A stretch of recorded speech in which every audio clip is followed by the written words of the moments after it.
یہ انصاری صحابی تھے۔ مدینہ کے دو بڑے قبائل تھے۔ قبیلہ خزرج سے آپ کا تعلق تھا اور آپ کا خاندان بنو حارث تھا۔ 12 نبوی میں بیعت عقبہ اولیٰ ہوئی۔ اس کے بعد لوگ مدینہ سے آئے اور انہی سے متاثر ہو کر آپ نے اسلام قبول کیا، کیونکہ یہ اپنے خاندان کے سردار تھے اور بیعت عقبہ ثانیہ میں یہ خود شریک ہوئے۔ 13 نبوی میں بیعت عقبہ ثانیہ ہوئی۔ ہمارے پیارے پیغمبر محسن انسانیت حضرت محمد صلی اللہ علیہ وسلم نے 12 نقیب مقرر کیے۔ ان میں سے ایک عبداللہ بن رواحہ رضی اللہ تعالی عنہ تھے۔ جب ہمارے پیارے پیغمبر محسن انسانیت حضرت محمد صلی اللہ علیہ وسلم نے ہجرت مدینہ کی تو انہوں نے رسول اللہ صلی اللہ علیہ وسلم سے ریکویسٹ کی کہ یا رسول اللہ آپ ہمارے ہاں آئیں، لیکن حضور صلی اللہ علیہ وسلم نے فرمایا میری اونٹنی اللہ کے حکم سے جہاں رکے گی میں وہیں قیام کروں گا۔ اور یہ خوش نصیبی حضرت ابو ایوب انصاری رضی اللہ تعالی عنہ کے حق میں آئی۔ حضرت ابو ایوب انصاری رضی اللہ تعالی عنہ کون تھے؟ ان پر ہم الگ سے ویڈیو بنا چکے ہیں جو آپ ہمارے یوٹیوب چینل سے دیکھ سکتے ہیں۔ اور پھر آپ صلی اللہ علیہ وسلم نے مدینہ آنے کے بعد بردرہوڈ کا رشتہ قائم کیا اور آپ رضی اللہ تعالی عنہ کے بھائی حضرت مقداد بن عمر رضی اللہ تعالی عنہ ہوئے۔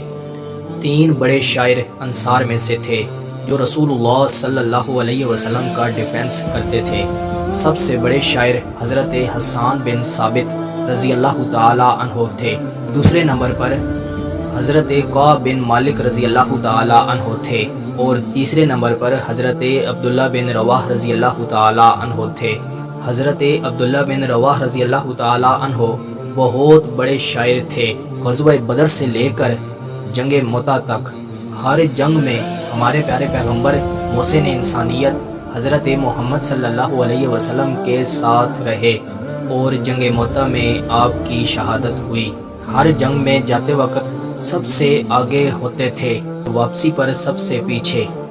رسول اللہ صلی اللہ علیہ وسلم کی اطاعت اس حد تک کرتے تھے کہ ایک مرتبہ یہ مسجد نبوی میں آ رہے تھے۔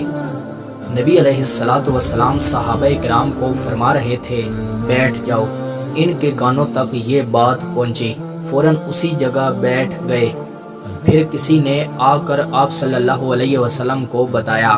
آپ صلی اللہ علیہ وسلم ان سے بے حد خوش ہوئے اور آپ صلی اللہ علیہ وسلم نے ان کے بارے میں فرمایا اللہ تعالیٰ ان کی اطاعت میں برکت عطا فرمائے۔ اور جنگ موتا میں ان کی شہادت کیسے ہوئی وہ ہم الگ سے ویڈیو بنا چکے ہیں جو آپ ہمارے یوٹیوب چینل سے دیکھ سکتے ہیں۔ آپ صلی اللہ علیہ وسلم سے اتنی محبت کرتے تھے کہ ہر کسی سے لڑنے کے لیے تیار ہو جاتے تھے۔ صلح حدیبیہ کے موقع پر بھی آپ شریک ہوئے اور بیعت رضوان میں بھی آپ شامل تھے۔